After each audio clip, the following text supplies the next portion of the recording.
This kind of fun, obviously being from the Seattle area and then being knighted with Seafair, such a strong tradition here in the area. Yeah, it's cool. Definitely an honor. Definitely excited to be a part of it and see kind of all the festivities. Growing up in Federal Way, my family didn't make it up to Seattle for Seafair too many times, so it'll be fun to kind of see a few of the festivities.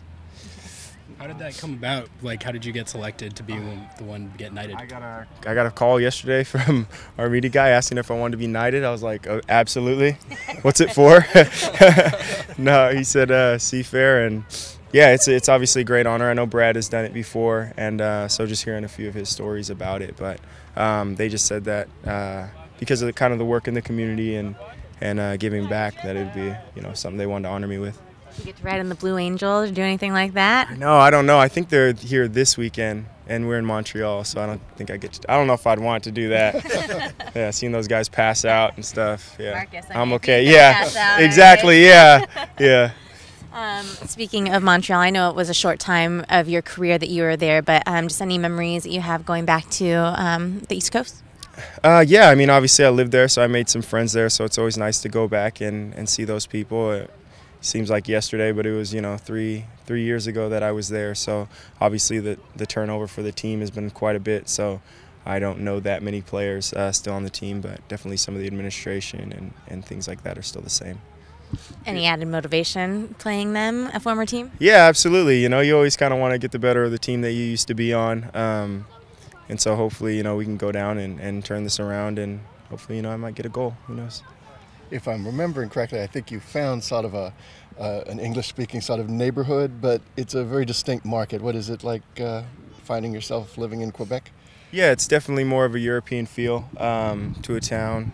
I did find a little niche where there was more English-speaking businesses and people, so that was just more comfortable for me. I didn't pick up French too quickly, so that was nice to kind of feel more at home in such a kind of a foreign place. You mentioned, trying to score a goal and turn things around. Do you feel any added pressure when the guys kind of leave and being one of the forwards that replaces them? Yeah, a little bit. Obviously you have to, if you're the top man up there, it's looked on you to score a little bit more. So definitely I just think that now we just need to get back to the basics and working hard, and things will come. I'm not too worried. You're a pretty competitive guy. Losing 5 out of 6 matches, how do you handle that? Like I said, once something like that happens, I think you just have to get back to your foundations and your faith and kind of your basics and just start to build up from there.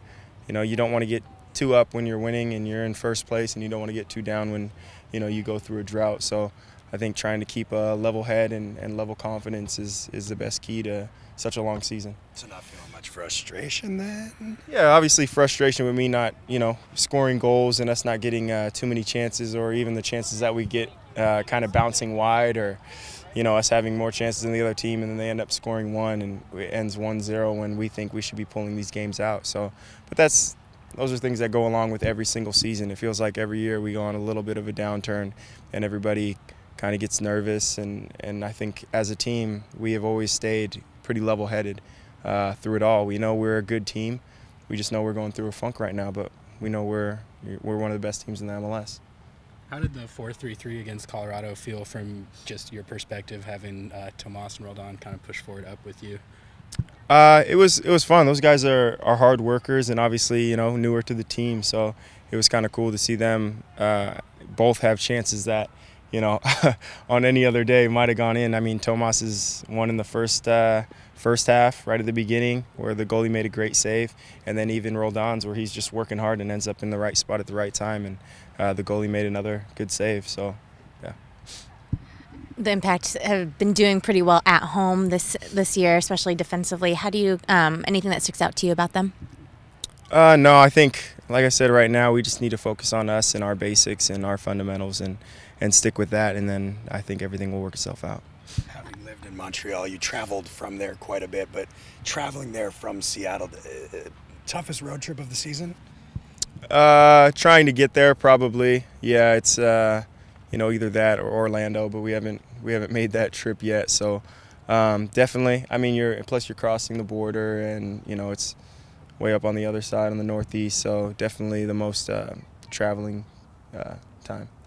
Last year when you guys were there, you played at Olympic Stadium. This time around, it'll be at Saputo. Can you talk about kind of the difference between the two? Oh, huge difference. I mean, Saputo, the fans are kind of right on top of you. Grass field. It was a great field when I was there. Obviously, I haven't played on it in a while, but a great atmosphere. I know the fans were always packing the stadium there. Olympic Stadium was a turf. There was, you know, kind of dips, and the fans are so far away as well that it's definitely a different atmosphere. So I like Saputo Stadium.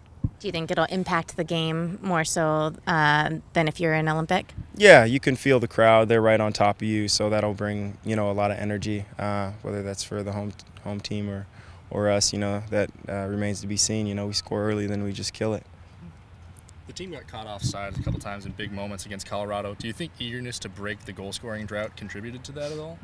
I don't think so. I think I probably accounted for more than half. I think that's a matter of going from outside to up top, where I'm making runs from deeper, and then I'm on top of the center backs, and so my timing has to be a lot better.